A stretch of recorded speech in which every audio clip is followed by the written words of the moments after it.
Welcome to physics class. Now we are going to learn physics class 10 chapter 10 numerical problems in English or Urdu both. अस्सलाम वालेकुम बच्चों। अब हम जो है चैप्टर नंबर 10 के न्यूमेरिकल्स करते हैं। तो ये पहला न्यूमेरिकल है कि सादा पेंडुलम का टाइम पीरियड 2s यानी कि 2 सेकंड है। इसकी ज़मीन पर लंबाई क्या होगी, इस पेंडुलम की चांद पर लंबाई क्या होगी। ठीक हो गया। हमें दो चीज़ें चाहिए, एक ज़मीन पर लंबाई चाहिए सादा पेंडुलम की, और उस पेंडुलम की चांद पर लंबाई क्या होगी। अब हम जो है अगर GM is equal to G/6 यानी कि GM मतलब कि हमारी जो ग्रेविटी मून पर है, चांद पर जो ग्रेविटी है वो ज़मीन की ग्रेविटी से डिवाइड करेंगे 6 से, तो उसके बराबर होगी। और हम जानते हैं कि G is equal to 10 ms-2 है, यानी कि जो हमारी ज़मीन की ग्रेविटी है वो 10 ms-2 ही है। अभी हम सवाल इंग्लिश में देख लेते हैं। The time period of a simple pendulum is 2 second. What will be its length on earth, what will be its length on the moon if GM is equal to G/6 where G is equal to 10 ms-2। ठीक हो गया। हमने simple pendulum की लंबाई मालूम करनी है। दो हमें चीज़ें चाहिए, हमें लेंथ उसकी ज़मीन पे भी मालूम करनी है और मून पे भी मालूम करनी है। और हमें क्या दे दिया गया, डाटा हमारे पास गिवन है। टाइम कितना दे दिया, हमें 2 सेकेंड दिया गया है। और LE यानी कि हमने लंबाई मालूम करनी है अर्थ पर, और लंबाई मालूम करनी है M मीन मून पर, चांद पर। ठीक हो गया। अब हम जानते हैं कि ग्रेविटी जो हमारी अर्थ पे है 10 ms-2 है। ये कांस्टेंट नहीं होती है, ये कि हम जानते ही हैं कि ग्रेविटी ज़मीन पर 10 ms-2 है। कभी ये दे दी जाती है, कभी नहीं दी जाती, तो हमें पता होना चाहिए। और मून पे जो ग्रेविटी है वो कितनी है, ये भी हमें गिवन है कि GE/6। हमने GE की वैल्यू पुट के 10/6 इसको डिवाइड किया, तो हमारे पास आंसर आ गया 1.6 ms-2। ठीक हो गया। अब हमने जो है इसको फाइंड आउट करना है। नंबर 1 हमें दो चीज़ें मालूम करनी है, एक पहले अर्थ के लिए भी हमें मून के लिए। अब हम जानते हैं कि टाइम पीरियड का फार्मूला क्या है, इज इक्वल टू 2π√LE/GE। हमने ये E क्यों लगाया है, यानी कि हम अर्थ के लिए कैलकुलेट कर रहे हैं, तो हमने E का मतलब क्या है, लेंथ ऑफ अर्थ, और E का मतलब क्या है, G और ग्रेविटी ऑफ अर्थ। ठीक हो गया। हम पहले जो है दोनों साइड पे हम मुरब्बा ले लेंगे। ठीक है। ये मैंने टेकिंग स्क्वायर मुरब्बा लेने से ये लिखा है कि जो इंग्लिश वाले बच्चे हैं वो टेकिंग स्क्वायर लिख लेंगे, वो अदरवाइज मुरब्बा लेने से दूसरे बच्चे लिख लेंगे। तो जो है हमने दोनों साइड पर स्क्वायर ले लिया, तो T² हो गया है, और ये ऊपर स्क्वायर होने की वजह से 2 2 4 और π² आ गया है, और ये अंडर रूट होने की वजह से अंडर रूट और ये 2 आपस में कैंसिल हो गए, तो रिमेनिंग हमारे पास बच गया LE/GE। अब हमने जो है मेनली हमें क्या फाइंड आउट करना है, हमें लेंथ मालूम करनी है, और ज़मीन पर जो उसकी सिंपल पेंडुलम की लंबाई है वो मालूम करनी है। हमने ये इसको यही रहने देंगे, बाकी सब चीज़ों को उधर ले जाएंगे। तो T² इधर ही रहा है, ग्रेविटी यहाँ डिवाइड हो रही थी वहाँ जाके मल्टीप्लाई हो गई है, और ये चीज़ें दो मल्टीप्लाई होती है यहाँ जाकर डिवाइड हो गई हैं। ठीक हो गया। अब हम इस पूरे को बेशक आप इधर लिख लें, इसको आप इधर लिख लें। अब ये जो है LE इधर ही रहा हमारे पास, हमने वैल्यूज़ पुट कर लेनी है। हमारे पास टाइम कितना दिया गया था, 2 सेकेंड, तो 2 हमने वैल्यू पुट कर ली। ग्रेविटी की वैल्यू हमारे पास 10 है, 4 ही है, और पाई की वैल्यू हम जानते हैं 3.14, और हमने 2 2 4 मल्टीप्लाई बाई 10, और इसको हमें 3.14 को मल्टीप्लाई किया 3.14 से ही, तो हमारे पास आंसर आया 9.86। और इसको जो है हमने 4 10 40 हो गया है, इन दोनों को आपस में मल्टीप्लाई किया, तो ये हमारे पास आंसर आ गया 39.4। अब इसको हम डिवाइड करेंगे तो हमारे पास इसका आंसर आ जाएगा तकरीबन 1.02 मीटर। ठीक हो गया। ये अब अगर आप आंसर लेंगे तो 1.015 हो सकता है आया है, तो हमने 5 की वजह से पीछे में हम ऐड कर देते हैं, तो 1.02 मीटर ही है। ठीक हो गया। ये हमारा इसका आंसर आ गया। अब दूसरा पार्ट जो है इसका फॉर मून, चांद के लिए। ठीक हो गया। सेम हमने फार्मूला लिया है, बस हमने पहले E लिखा था LE और GE, अब यहाँ पे हमने M लगा देना है कि हम मून के लिए कर रहे हैं। सेम वैसे ही ये वाला फार्मूला, ये वाला मेथड कि हमने स्क्वायर लिया, हमने LM नहीं रहने देंगे, बाकी सारा कुछ उधर चला जाएगा। ठीक हो गया। और हमने इसके बाद यहाँ से जो है वैल्यूज़ पुट कर लेनी है। 2 सेकेंड हमारे पास टाइम था, और ग्रेविटी ऑफ मून जो थी 1.6 आई थी हमारे पास, 4, बाकी सारे वाली वैल्यूज़ वही सेम है। सिंपल हमने 2 2 4 इसको इससे मल्टीप्लाई किया 6.4 आ गया, इसको इससे मल्टीप्लाई किया 39.4 आ गया है। और जो है अब इसको हमने डिवाइड किया तो हमारे पास आ गया है हम 0.17, और ये हमारे पास लेंथ ऑफ मून आई है, और ये हमारे पास इसकी अर्थ की आई है। तो हमने सिंपल दोनों का आंसर, यहाँ पर रिज़ल्ट हमारा जो आया, ये दो रिज़ल्ट आए, ये हमारा आंसर है। न्यूमेरिकल नंबर 2 जो है कि खलाबाज पेंडुलम को जिसकी लंबाई 0.99 मीटर है चांद पर ले जाता है और पेंडुलम का पीरियड जो है 4.9 सेकेंड है। चांद की सतह पर जी की कीमत क्या होगी? अब ये है कि a pendulum of length 0.99 metre is taken to the moon by an astronaut. ठीक है, जो है खलाबाज है उसने चांद पे जो पेंडुलम लेके गया उसकी लंबाई है 0.99 metre. The period of pendulum is 4.9 second. What is the value of g on the surface of the moon? ठीक है, हमने इसकी जी की वैल्यू मालूम करनी है कि मून पे कितनी है। हमारा जो है डाटा हमारे पास क्या गिवन है कि जो लेंथ है लंबाई ऑन मून पर जो कितनी है 0.99 और हमारे पास टाइम दिया गया है 4.9 सेकेंड। हमें जी एम मालूम करनी है यानी ग्रेविटी ऑन मून मालूम करनी है। अब हम जानते हैं सिंपल सा कि टाइम पीरियड का सिंपल पेंडुलम का फार्मूला क्या है टाइम पीरियड के, t is equal to 2π√L/g। हमने सेम जो न्यूमेरिकल नंबर 1 में प्रोसीड किया था वही करना है। स्क्वायर लिया हमने जो है इसको टी स्क्वायर हो गया, 2 2 4 पाई स्क्वायर हो गया, ये 2√g कट किया तो वहाँ पर ये रिमेनिंग बचा है। अब हमने इसमें क्या करना है कि हमने इसमें जी की कीमत मालूम करनी है। तो जी हमारे पास उधर चला गया, डिवाइड होता उधर जाके मल्टीप्लाई ऊपर चला गया और ये टी स्क्वायर हमारे पास नीचे आ गया। अब हमने जो है बाकी सिंपल वैल्यूज़ पुट कर दी हैं फॉर एज इट इज़।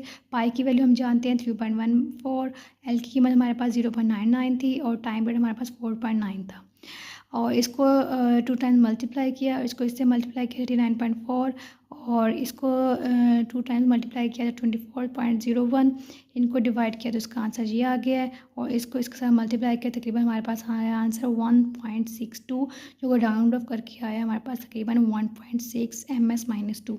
ये हमारा इस न्यूमेरिकल का आंसर है।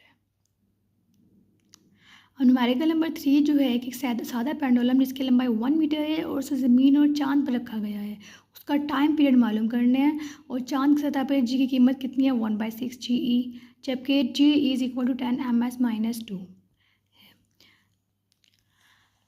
Find the time period of a simple pendulum of 1 meter length placed on Earth and on Moon. The value of G on the surface of Moon is 1/6 of its value on Earth when G is 10 ms-2। ये तीनों सवाल आपके सामने same ही है, same formula है, बस थोड़ी थोड़ी चेंजिंग के साथ है। वहाँ पर डाटा का गिवन है, लेंथ हमें बता दी गई है 1 मीटर, जी हम जानते हैं 10 ms-2 जो कि हमें गिवन भी है और जी एम कितना है हमारे पास 1/6 ऑफ अर्थ यानी कि हमारे पास अर्थ के 1/6 के बराबर है। तो हमें 1/6 और अर्थ की वैल्यू हमारे पास 10 है, तो जिस तरह हमने न्यूमेरिकल नंबर 1 में किया था सेम वैसे ही करना है। इसको से डिवाइड किया तो हमारे पास इसका ये वाला आंसर आ गया 1.62 ms-2। और हमने क्या फाइंड आउट करना है, हमने इधर मालूम करना है टाइम पीरियड मालूम करना है और जो है हमने उस पर भी मालूम करना है, अर्थ पे मालूम करना है और मून पे मालूम करना है। पहले हम ज़मीन पे मालूम कर लेते हैं। अब सेम फार्मूला हमने लिखा है और इसमें वैल्यूज़ पुट कर दिए हैं 2 3.14, एल की कीमत हमारे पास 1 है, हमारे पास हम ज़मीन के लिए कर रहे हैं तो ग्रेविटी हम ज़मीन के वाली लिखेंगे 10, तो इसको हमने इसे डिवाइड किया 0.1, इसका अंडर रूट लिया तो ये आंसर आ गया। इसको इससे मल्टीप्लाई किया तो हमारे पास आंसर आया 1.985 सेकेंड। ठीक हो गया। अब ये 1.98 है तो यानी कि आप सामने 98 ये राउंड ऑफ करके लिख दिया तो हमारे पास 2 सेकेंड के अप्रोक्सीमेट बराबर है, तो टाइम पीरियड हमारे पास बराबर आ गया है हमारे पास 2 सेकेंड। हमने मून पे कैलकुलेट करना है, सिंपल हमने सेम फार्मूला अगेन लिया है, सिर्फ हमने क्या फ़र्क करना है इसमें ग्रेविटी जो है मून की लिखनी है, बाकी सारा कुछ वही है। लेंथ हमारे पास 1 है, 1 ही लिखी है, बाकी ये 2 3.2 इसकी लिखा हुआ है, पाई की वैल्यू 3.14 और 1/6 जी की हमने वैल्यू लिख देनी है जो कि मून की है हमारे पास।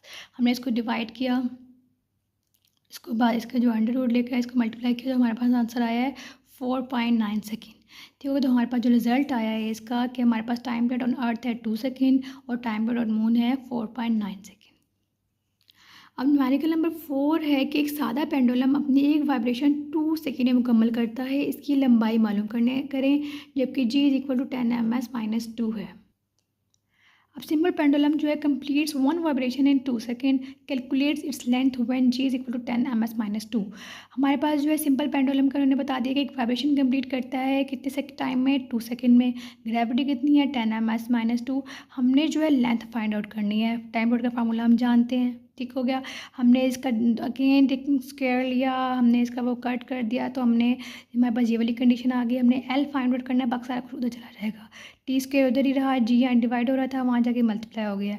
ये 4 पाई स्क्वायर जहाँ मल्टीप्लाई हो रहा था वहाँ जाकर डिवाइड हो गया। अब हमने इसकी वैल्यूज़ पुट कर दी। हमारे पास जो है क्या कहते हैं, 2 टाइम पीरियड था हमारे पास 2 सेकेंड था, 2 का स्क्वायर मल्टीप्लाई बाय 10, ये ग्रेविटी की वैल्यू 4 हमारे पास फार्मूला का ही है, और मल्टीप्लाई 3.14, इसको डबल इससे मल्टीप्लाई किया, ये आंसर आ गया है। ठीक हो गया। और 4 से कट गया और इसको इसके साथ डिवाइड किया तो हमारे पास आंसर आ गया 1.015। अब सामने 1 के बाद 5 है, हम जानते हैं 5 या 5 से बड़ी वैल्यू हो तो पीछे वाले में हम 1 ऐड कर देते हैं। 1.02 मीटर हमारे पास की लेंथ आ गई है। और आप इसको जो है इस सिंपल भी इसको ऊपर से मल्टीप्लाई कर लें, इसको अलग मल्टीप्लाई करके डिवाइड करें तो भी आपका आंसर यही आता है। अब न्यूमेरिकल नंबर जो 5 है कि अगर 100 वेव्स मीडियम के एक पॉइंट से 20 सेकंड में गुजरती हों तो इसकी वेव की फ्रिक्वेंसी और टाइम पीरियड क्या होगा। अगर इसकी लंबाई 6 सेंटीमीटर हो तो वेव की स्पीड क्या होगी। हमने क्या फाइंड आउट करना है, वेव की स्पीड मालूम करनी है। अब if 100 waves pass through a point of a medium in 20 seconds, what is the frequency and the time period of the wave। ठीक हो गया कि हमारे पास एक 100 वेव्स जो है एक पॉइंट से मीडियम किसी भी मीडियम के एक पॉइंट से 20 सेकंड में गुजर रही हैं, तो उन्हें फ्रीक्वेंसी मालूम करनी है और टाइम पीरियड मालूम करना है। If it's wave length is 6 centimetre, अब हमने क्या मालूम फाइंड आउट करना है, वेव स्पीड। हम डाटा जो है लिख लेते हैं पहले कि नंबर ऑफ वेव्स कितनी बताई गई है हमें 100, टाइम कितना बताया गया है 20 सेकेंड। अब जो है वेव लेंथ कितनी, वेव लेंथ की जो हमें क्या बताया गया है कि वो 6 सेंटीमीटर है। वेव लेंथ मतलब कि हम वेव लेंथ के लिए जो सिंबल यूज़ करते हैं इस तरह का, इसको कहते हैं lambda. Lambda is equal to 6 centimetre. ठीक हो गया। अब जहाँ पे लैम्डा का आएगा इसका मतलब ये है कि हमने वेव लेंथ की बात कर रहे हैं और उसमें वेव लेंथ की वैल्यू ही पुट करेंगे। अब ये हमारे पास कितना दिया गया है 6 सेंटीमीटर में, हमने 6 सेंटीमीटर से हमने कन्वर्ट करना है इसको मीटर में। हम जानते हैं सेंटीमीटर से मीटर में जाने के लिए 100 से डिवाइड करेंगे तो हमारे पास आंसर आ गया 0.06 मीटर। हमने वेव स्पीड मालूम करनी है। अब हम जानते हैं कि उसका फार्मूला क्या है वेव स्पीड का। हमारे पास जब वेव लेंथ दी गई है और हमने उसकी स्पीड फाइंड आउट करनी है तो हमारे पास फार्मूला है v is equal to f lambda. ठीक हो गया। अब हमने कि फाइंड आउट क्या करना है, हमने पहले फ्रिक्वेंसी मालूम करनी है, हमने जो है टाइम पीरियड मालूम करना है और स्पीड मालूम करनी है। ठीक है, तो हम पहले फ्रिक्वेंसी मालूम कर लेते हैं। अब देखिए अब हमारे पास फार्मूला है ये v is equal to f lambda. हमें यहाँ पर जो है लैम्डा तो वैल्यू गिवन है लेकिन ना हमारे पास स्पीड है ना हमारे पास फ्रिक्वेंसी है, तो हम इस फार्मूले के थ्रू हम फ्रिक्वेंसी नहीं निकाल सकते। हमें स्पीड निकालने के लिए पहले फ्रिक्वेंसी चाहिए। अब हम जानते हैं कि फ्रिक्वेंसी क्या होती है, फ्रिक्वेंसी यही होती है किसी भी एक टाइम पीरियड में कितनी उसकी जो है क्या कहते हैं वेव्स पास थ्रू हुई हैं, तो उसके लिहाज से हम फ्रिक्वेंसी का फार्मूला भी जानते हैं कि F is equal to 1/t। हमारे पास अब जो है किसी भी एक पॉइंट पे जो वेव्स पास थ्रू और नंबर ऑफ वेव्स कितनी थी हमारे पास 100। ठीक हो गया, यानी कि एक पॉइंट तो एक ही है ना, एक उस पॉइंट में से जो है कि नंबर ऑफ वेव्स कितनी पास हुई 100, तो 100 वेव्स एक स्पेसिफिक टाइम में पास हो रही हैं और वो 20 सेकेंड में पास हुई हैं, तो वो हमने फ्रिक्वेंसी निकालनी है। इसको 1 का मतलब क्या है, एक पॉइंट में 100 जो है वेव्स पास हुई हैं तो 100 पहले पुट कर दी, कितने टाइम में पीरियड में गई है 20 सेकेंड में, इसको इसे डिवाइड कर दिया तो हमारी फ्रिक्वेंसी आ गई है 5 हर्ट्ज़। अच्छा, अब जो है हमने इसी तरह अब हमने क्या निकालना है, टाइम पीरियड निकाल लेना है।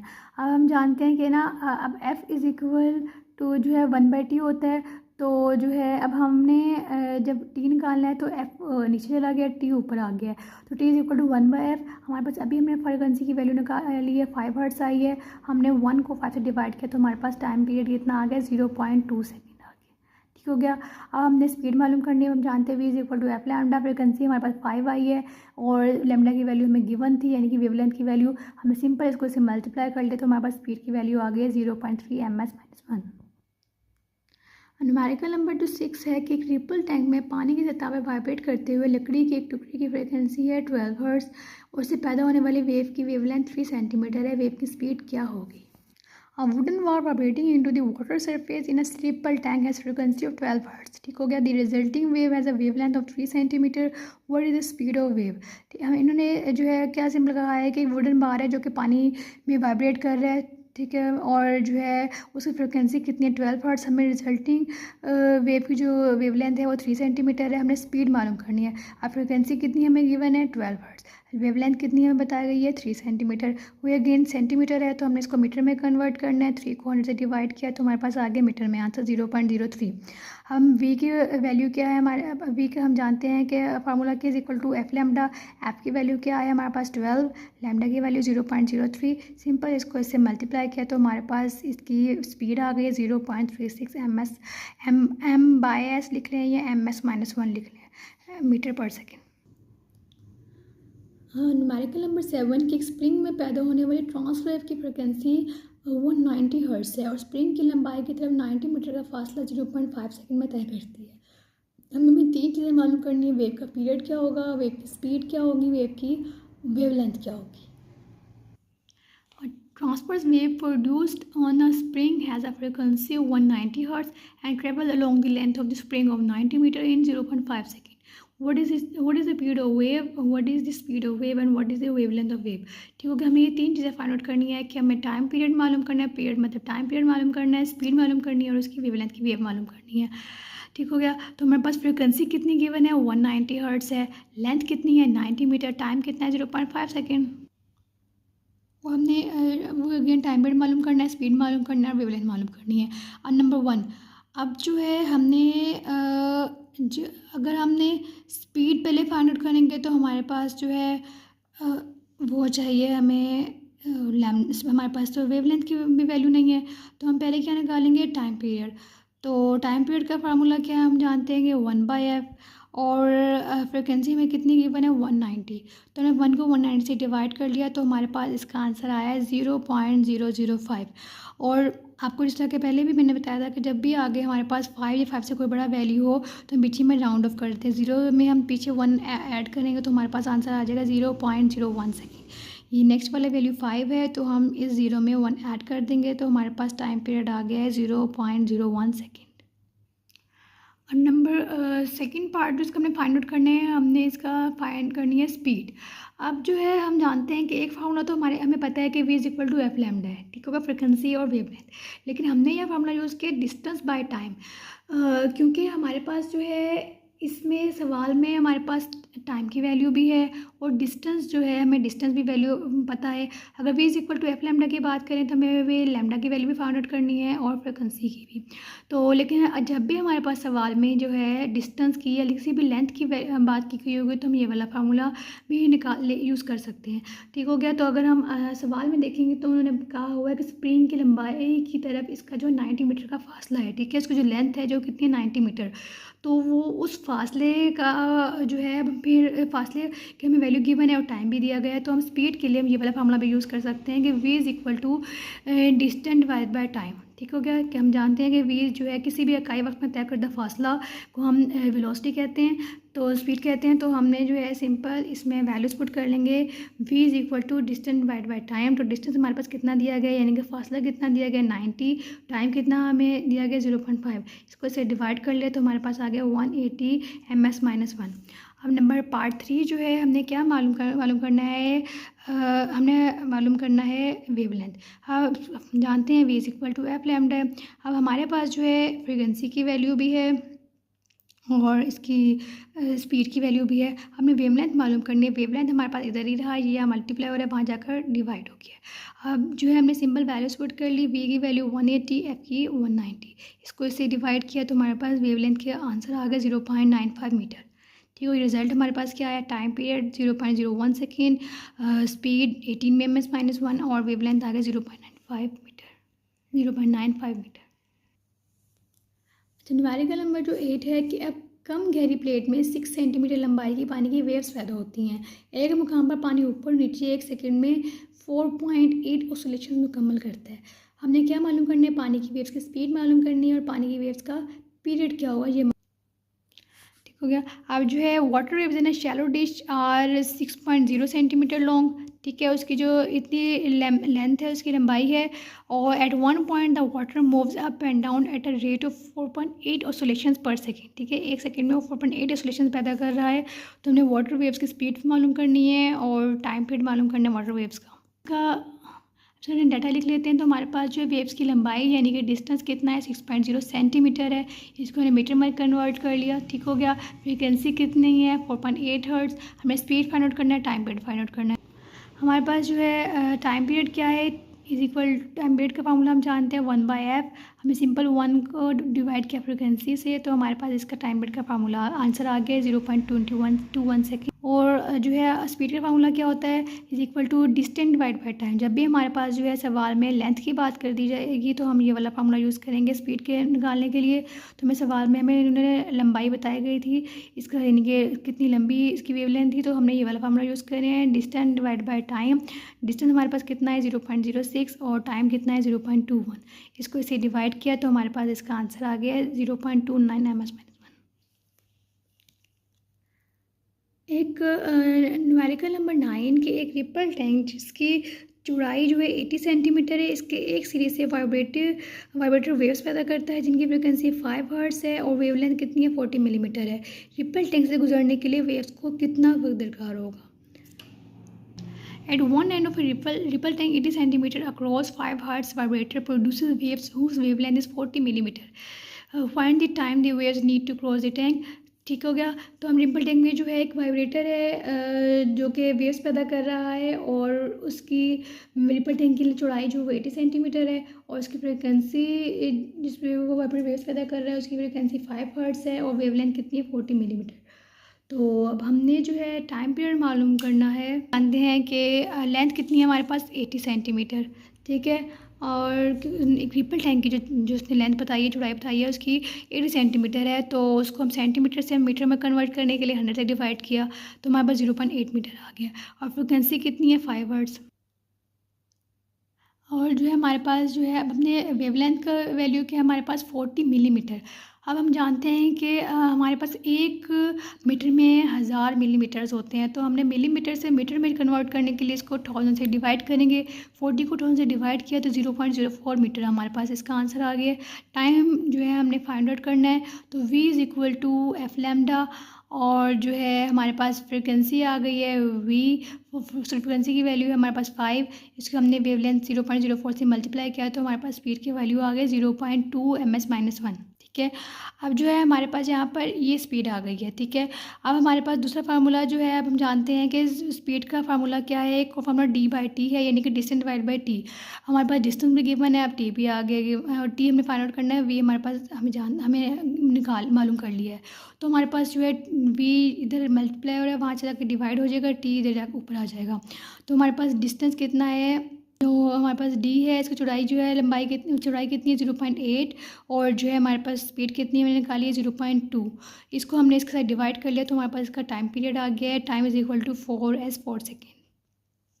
हमारा जो लास्ट न्यूमेरिकल है कि एक एफएम रेडियो स्टेशन 90 मेगाहर्ट्ज़ की एम मतलब मीन मेगाहर्ट्ज़ की रेडियो वेव्स पैदा करता है, ठीक है।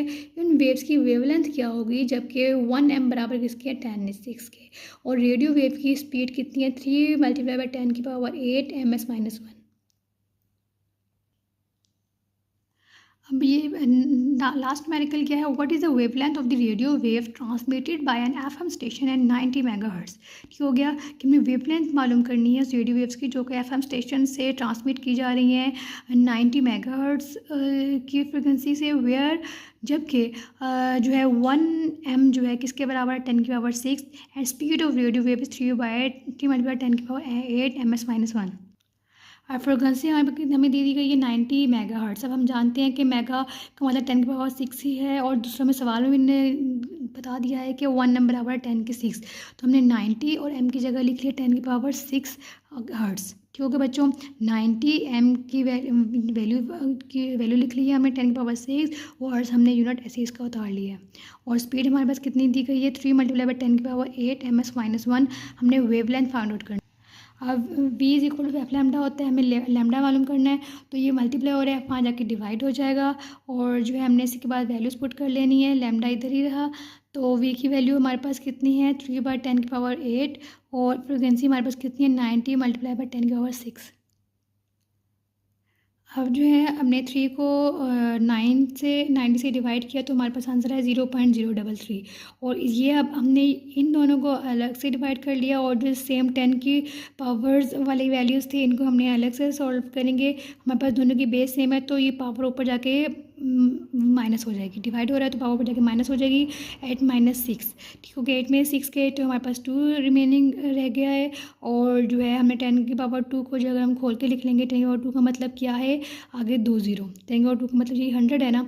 तो अब इसको जो है हमने इन दोनों को आपस में मल्टीप्लाई कर लिया तो हमारे पास इसका आंसर आ गया वेवलेंथ का 3.33 मीटर। ये हमारा इसका आंसर है। बच्चों उम्मीद है आपको सारे सवाल समझ आ गए होंगे। मैंने कोशिश की है कि ज़्यादा वीडियो लंबी भी ना हो और आपको अच्छे से क्लियर भी कर सकूं। कोई आपको मसला मसाइल और समझ ना आए तो आप पूछ सकते हैं।